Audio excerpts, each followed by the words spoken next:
Iga, nabagsakan ng bumigay na lupa at pader ang isang sasakyan sa Antipolo City. Nangyari yan kasunod ng naranasang ulan at pagbaha roon. Isa ang sugatan.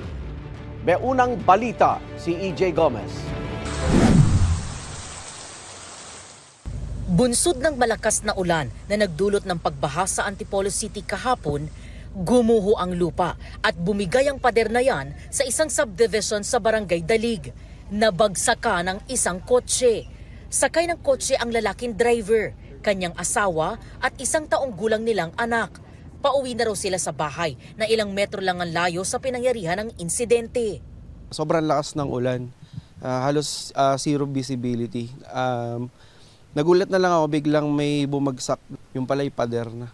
Hindi po namin alam kung paano kami lalabas nun kasi nga po yung pader nakaharang na. Galing ako sa taas, na nakita ko siya. Paghinto ko, nashock ako kasi yung pader, hindi ko alam kung hanggang saan yung babagsak. Nung tinulungan ko na sila, binababa niya na yung anak niya, pati ang asawa niya. Nashock talaga sila, pati yung bata. Umiiyak yung bata, pati yung nanay.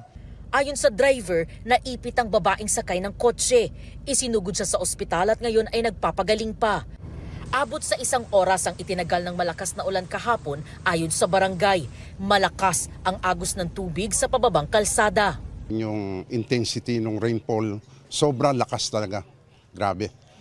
At itong area nito, ito ang low-lying area. So lahat ng tubig na nanggagaling doon sa taas, dito pumupunta sa baba. Siguro sa sobrang pressure, kasama na yung paglambot ng lupa rito, yun ang mga naging nag-aggravate doon sa sitwasyon natin, gumiba yung pader.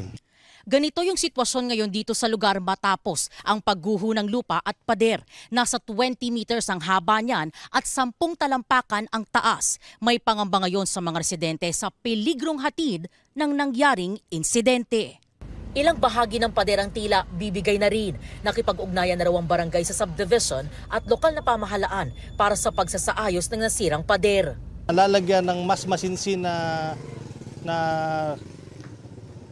poste para mas matibay ang ating mga ikakabit pa na mga wall. Maglalagay pa tayo ng retaining wall outside para hindi kagad maitutulak ng malakas na tubig every time na umuulan. Ito ang unang balita. EJ Gomez para sa GMA Integrated News.